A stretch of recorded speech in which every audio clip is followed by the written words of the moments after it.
Hello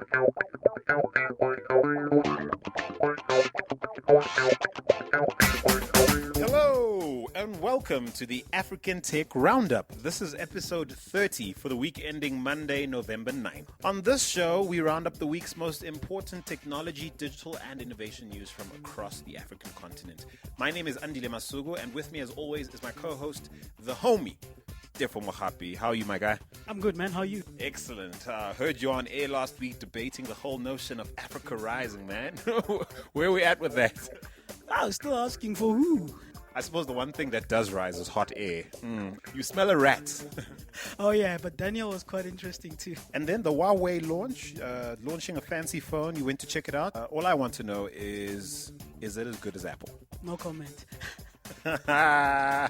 You see, the man has an Android heart. Listen, we both have a heart for Android, but yeah, slowly but surely, I think we'll both be getting sold on Apple. Definitely. I mean, it depends what you do or what you use your technology for. And we slightly swaying towards Apple. Anyway, if you're joining us for the first time, please head over to africantechroundup.com to catch up on what you've been missing. And while you're there, sign up for our weekly newsletter to get the podcast sent straight to your inbox every Monday morning. Please do follow us on Twitter and Instagram. On both social networks, our handle is @AfricanRoundup.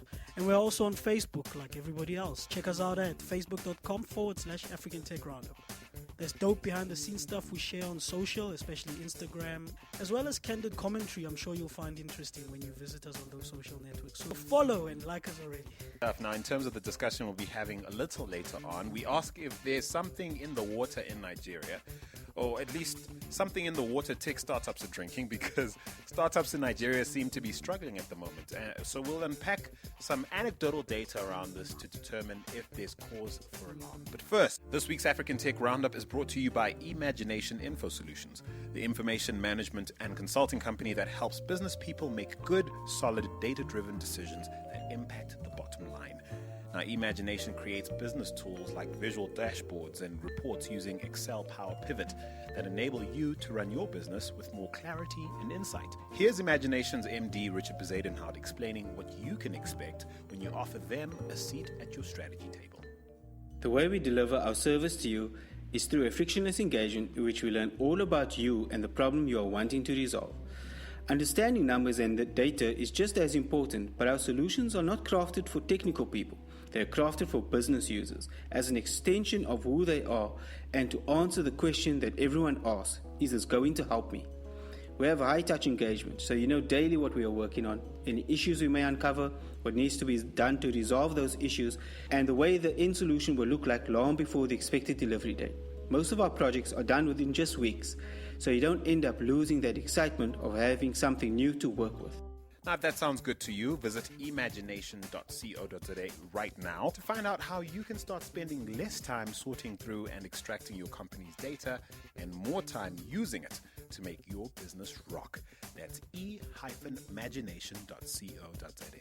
Don't forget, if you'd like to be part of the show by having us include your audio comment on any of the topics we've covered in this show, you can email us at hello@africantechroundup.com or give us a shout on facebook.com/africantechroundup, or hit us up on Twitter using the handle @AfricanRoundup, or hit us up on our website, africantechroundup.com, and our team will get right back to you. Quick heads up before we jump into the news. In case you didn't know, Season 2 of our sister podcast, African Tech Conversations, is back. It features candid, laid-back chats I've had with leading figures from Africa's tech scene. That's right. The current episode's a conversation you had with Brandon Becker, Managing Director of Mimecast Africa and Middle East. If you didn't know, Mimecast are a multinational email and email management security firm. Given he's a lawyer turned tech executive, I found his insights on what it takes to build a successful career in tech rather interesting.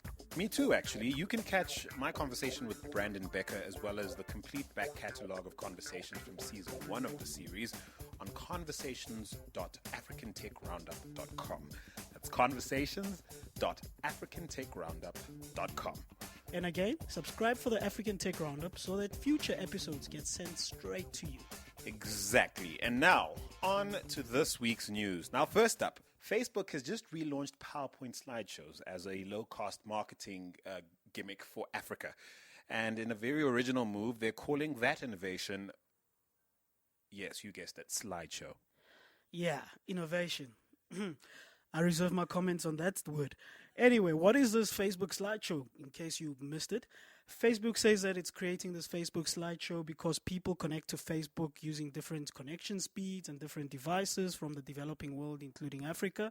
And they're saying that small and medium businesses don't have the budget to create lavish and great videos that they can use for ads like the big brands do on Facebook. So this is their way of offering those smaller and medium businesses an option to create videos, they say, from still images. Well, to their credit, that's a very now solution, and maybe that's part of the problem. They should be thinking about the future. We've seen how quickly smartphones have taken over from feature phones, or at least have started to, and we've seen how huge behemoths like Mixit have taken, not just strain, have just literally bit the bullet as a result. Look, to their credit, apparently this innovation, as they put it, is economical on data and easy to use, which I guess is a good thing for this market. It is a good thing. I mean, that the points they make about small businesses not having the budgets to make videos, etc., are true. But I just think this is just a fancy way of reintroducing GIFs. They are GIFs. What do you call videos from still imaging? It's GIFs. My question is, what kind of marketers is Facebook targeting with this, though? Is it Andiles like planning a concert for his church, or is it like small and medium-sized firms?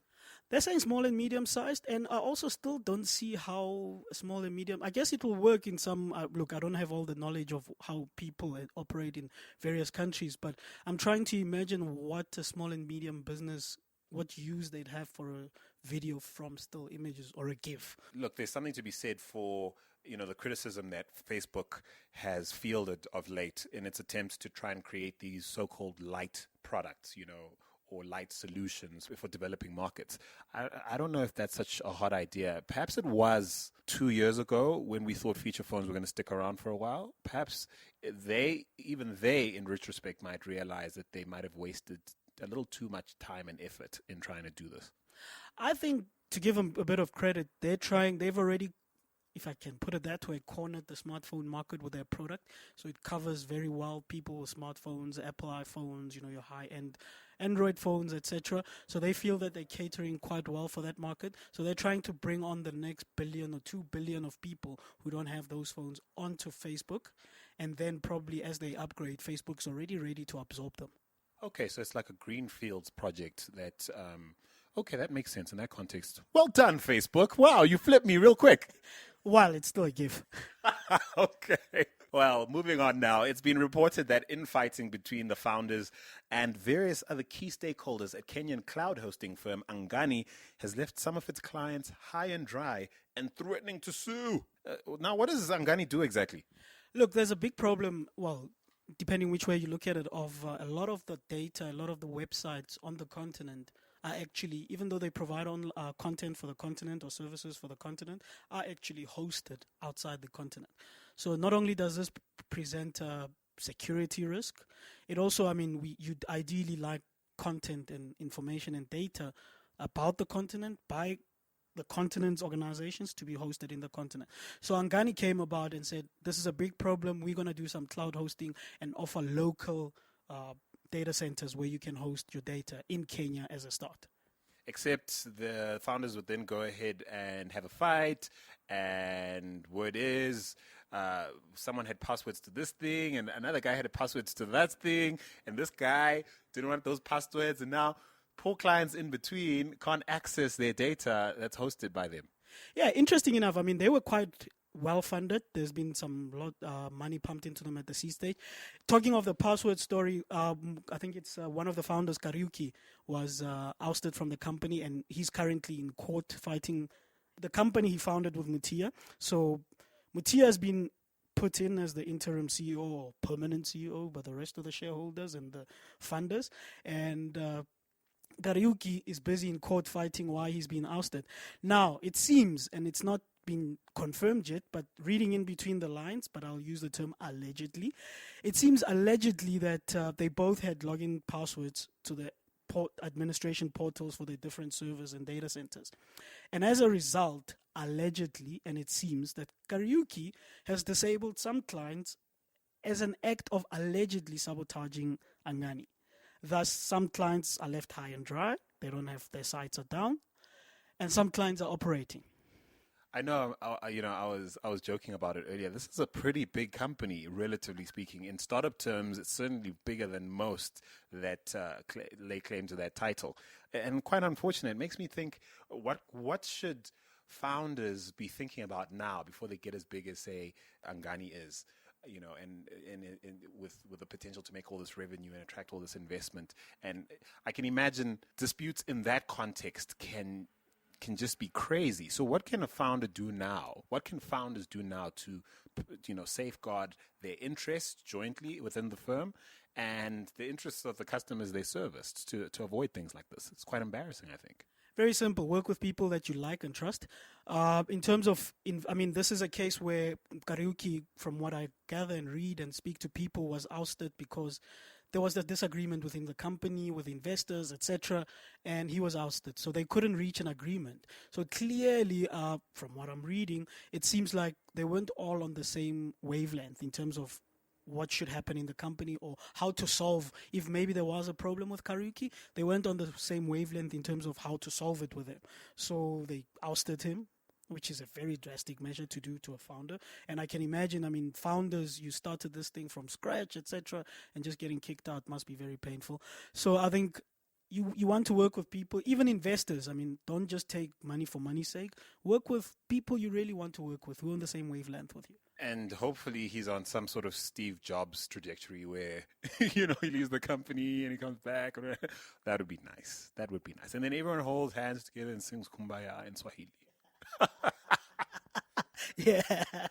That would be awesome. Anyway, look, on to Nigeria, where the Central Bank of Nigeria is not playing about this bank verification number issue. Hey, clearly singing from the same hymn sheet as the Nigerian Communications Commission. Now, an extension has been granted for people living in the diaspora, but anyone living in Nigeria needs to get a BVN if they want to be reunited with their mullah. Yes, this is a very deliberate and it seems very strategic move by President Muhammadu Buhari's administration.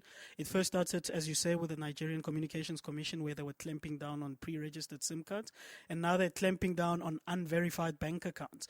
All links back to the intelligence and security reports about Boko Haram and other terrorists using pre-registered SIMs or unregistered SIM cards and using unverified bank accounts to communicate and to move funds. So this is a very strategic and very commendable move, which goes back to show people who are complaining about the MTN Nigeria fine that this is very important. Yeah, look, the officials have been at pains to explain to people that they're not deactivating accounts or confiscating monies. They are, in fact, allowing inflows of cash. They're not permitting withdrawals if you don't have a bank verification number. Similar in a sense to the process that South Africa went through, the FICA process. It makes a lot of sense. I think I'm in agreement with you. I suppose what confuses me a little bit is why people would have waited so long if they knew this deadline was looming. Same case with MTN Nigeria. They knew from 2011 that this was what's going to happen. They signed the regulation together with other mobile operators. But come June, August, July, September, October, November, they start jumping up and down about the fine being too high when they agreed to the penalty amount in 2011. Same case with the BVN story. There's about 26 million bank accounts that are about to be frozen, with the Central Bank of Nigeria saying that they are not giving anyone an extension because everyone has had enough time. Now to South Africa next, where Alan Knott Craig Jr. has confirmed that he will be leaving free Wi-Fi non-profit project Isizwe to concentrate on his for-profit venture, HeroTel. That's interesting news. We actually tweeted it this week, and he gave us a like, or what is it now on Twitter? A love. Love, heart, whatever. Anyway, he confirmed that he's moving. Well, saying he's moving to HeroTel is a bit much. I don't think he's moving to HeroTel. It's like osmosis, like he's just shifting offices, like not in this office to that office, or just removing the title on the door and putting a different one. Like renovating your crib or something. Yeah, same crib, different color. But I think from the sounds of it, Project Isizwe was an MVP, minimum viable product for HeroTel. I think he said that much before, that Project Isizwe was a sort of a proof of concept. rather very, probably slightly profitable proof of concept and very large proof of concept for HeroTel. So now he's looking to take this model to make Wi-Fi available across the continent. Yeah, well, and I'm so glad he didn't turn Project Isizwe into like what a crash test dummy ends up looking like often in testing. It's still in good functioning order. They've just hit 1 million users in the Tshwane area. I'm just not sure whether it's unique users or cumulative since inception, but they seem to be doing quite well. They are. He says he's trying to create, if you're South African, you'll know this banking metaphor. He's trying to create in mobile telecoms what Capitec did for banking. So he's trying to disrupt is a very negative word, but he's trying to bring affordable telecoms through Wi-Fi to the telecom sector. And for those of you who don't live in South Africa and are not familiar with Capitec, Capitec is a bank that basically did banking very, very differently to what the incumbents were doing and appealed to low-income earning consumers and has been very successful at doing so. Yeah, definitely. So they disrupted, if we may use that word, the banking sector, and are now quite a successful bank themselves. Well, now some trivia about Alan Knott Craig. Did you know, maybe you did, maybe you didn't, that he's borrowed his name from Alan Knott Craig Sr., who's one of the founders of Vodacom and the current CEO of Cell C. So clearly the apple doesn't fall far from the tree. And also, many say that social media company Mixit started its demise the day Alan Knott Craig Jr. left, which is, I don't know, a good thing, a bad thing, certainly good in terms of reputation for him. So here's to wishing him all the best with his new venture. Staying with South Africa, in a surprising move, Naspers is set to sell PriceCheck back to the company's founder, Kevin Tucker, as well as a corporate tech group called Silver Tree Internet Holdings. Kevin started PriceCheck in 2006, and he sold it to Naspers in 2010. Now, why the heck would they sell it back to him? They don't disclose as much. We tried getting hold of them. They don't disclose as much, but it leaves you speculating. Now, it's said to be Africa's PriceCheck, that is said to be Africa's largest price comparison service. Apparently, they see something like 25 million unique annual visitors, across two platforms. Growth year on year, 40% in South Africa, 600% in Nigeria. Why would Naspers sell it back to them? All I know is you don't sell a good product back or a good service back or a profitable service back. But maybe I'm wrong. Maybe there's an exception. In Nigeria, it lists products from retailers like Zando and Konga and Jumia. And word is its current CEO will be stepping aside, presumably to make way for Tucker. Again, why? If you have any idea why, please fill us in. We'd love to, give us a shout. Definitely. I'm perplexed by it. Back to Nigeria. Now, Iroko TV has announced that it will be launching a global distribution and licensing business for Nollywood content. They've got a global team which apparently will license, the library of content they have, across various channels on the internet, in flight, YouTube. I don't know. Yeah. Well, look, Jason Njoku, to quote him, he says that extreme experimenting continues, and I guess this is one of the experiments. Look, they've got the cash to experiment, apparently. So, yeah, they're still experimenting. They definitely do have the cash. They've snapped up a very senior person from the Associated Press who, was the director of sales for Europe and Asia at Associated Press, who's now working for them. They're dabbling in traditional TV and launching, having recently launched a couple of TV channels. Look, they say they've signed a number of deals with some big names, partners, the likes of British Airways, Vox Africa, Star Times, Canal. Look, I just feel there are a lot of press releases that come out of this company, and one doesn't really know which one's great, which one's just sort of figure it out and let us know when it's working. Or which one's is putting the fires out after some bad news in the media. Well, we'll never know. If you know more than we do, again, give us a shout. Listen, our final story is also our springboard into this week's discussion. What's in the water in Nigeria? Well, clearly the water that startups are drinking, because it's a season of bloodletting now, right? We've got Dealdey has just reportedly sacked 60% of its workforce. Do we know why? Nope. Well, kinda. No. They joined the likes of Jumia, Iroko TV. What is going on? It's very interesting. There's one of two cases, I think, probably more. Either the land is changing the landscape is changing in terms of e-commerce and digital startups and internet startups in Nigeria.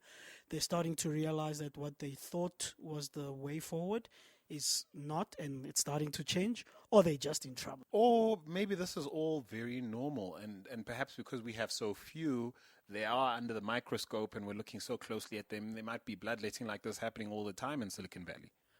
That is a very valid point. Because we churn out so few that really make it past a certain mark, probably this is why it's happening. I fully agree with you on that. Yeah, and I don't know. Should we be reading into Marek Zmysłowski? Again, I never say his name right. Should we be Chinedu? Isn't that what he calls himself?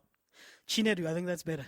Yeah, so, should we be reading into the departure of Chinedu from say, Jovago? And let's to be fair to Nigeria, they're not the only place where startups are struggling. Kenya's struggling, Zambia, we've got our own sorrows here in South Africa, but Nigeria seems to be extra special. Well, they've also raised quite a lot of money as well. I mean, Iroko TV alone raised about $27 million, if not more. Your Congas have raised a lot of money from your likes of Kinnevik and Tiger Capital, same with Iroko. Rocket Internet is putting a lot of money into Jumia. So all these companies have raised a lot of money, and I think that's what puts them in the spotlight. Does that also put Nigeria in a position to be the great disappointment, the great investor's disappointment maybe, when things don't pan out? Could work two ways. They could be the great success or the great disappointment. Depends whichever way it goes. Yeah, so it's clearly not in the water. It must be a number of things all happening at the same time. Also, some of the reports we get out of Nigeria do suggest that a lot of these changes are happening in normal course of business. Companies do hit highs and hit lows, and over time, hopefully, they grow and get stronger. And this is just part of it. In some cases, though, in the case of companies that seem to enjoy, projecting an image of sort of Samson's strength, and not an ounce of humility, perhaps for those we start to think, wait a minute, are you taking us around the bend again? Yeah, and I think, to be fair, most of these startups are less than 10 years old.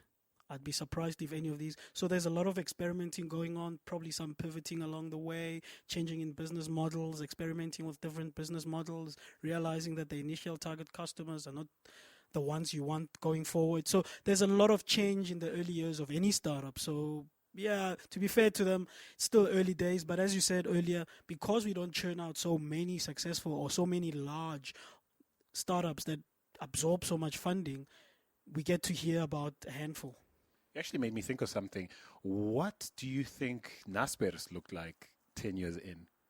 And if they had social media and very vocal CEOs who love to constantly show off what they're driving or what they're eating or what they just bought and that kind of thing, I'm wondering what Naspers would have looked like 10 years in. And would we have projected, based on what we'd seen on social media and perhaps in press releases and in news reports, would we have projected that they'd be the behemoth they are today? All I know is I wouldn't have known a thing about Naspers during apartheid South Africa. No internet for you, ne? No internet for black people, boss. Well, listen, we are not in Nigeria, as you can tell. We are firmly based in South Africa at the moment. So we have limited scope into your experiences out in Nigeria. What we would love is for you to tell us what is going on. If you have any intelligence on what the scene or what's impacting the tech scene and the tech startup scene in Nigeria, please give us a shout. You know how we do that. Or perhaps the guys in Kenya can tell us what's happening in the Nigerian tech scene, because all the stories of layoffs seem to be breaking in Kenya first and then being confirmed by Nigerians. So if you're in Kenya, please let us know what's happening in the Nigerian tech startup scene. In fact, yeah, I think Kenya is where it's at, actually, because, geez, you guys seem to have links to all, like, the most crucial information. So, yeah, east or west, we don't mind where it comes from. Give us a shout, because we want to know what's going on, man. Give us a shout. We want to know what's going on in Nigeria's tech scene. Where are the pain points? What can improve? What needs to stay? What must go? Which companies are in fact healthy, and which are some of these stories that might be blown out of proportion in your estimation? Give us a shout. You know how to do it. You can find us on Facebook, facebook.com/African Tech Roundup, on Twitter and on Instagram. Our handle is @AfricanRoundup, or just leave a comment directly on the website. The website address is africantechroundup.com. Once again, this week's African Tech Roundup is brought to you by Imagination Info Solutions. the information management and consulting company that helps business people make good, solid, data-driven decisions that impact the bottom line. Visit imagination.co.za, that's e-imagination.co.za, to find out how you can start spending less time sorting through and extracting your company's data and more time using it to make your business rock. That's e-imagination.co.za. Indeedy do. Now, listen, thank you so much for joining us for this episode of the African Tech Roundup. We look forward to having you join us again. But for now, I'm Andile Masugu still. And I'm Tefo Mohapi, and I'm drinking good South African water. Cheers, everybody. Cheers.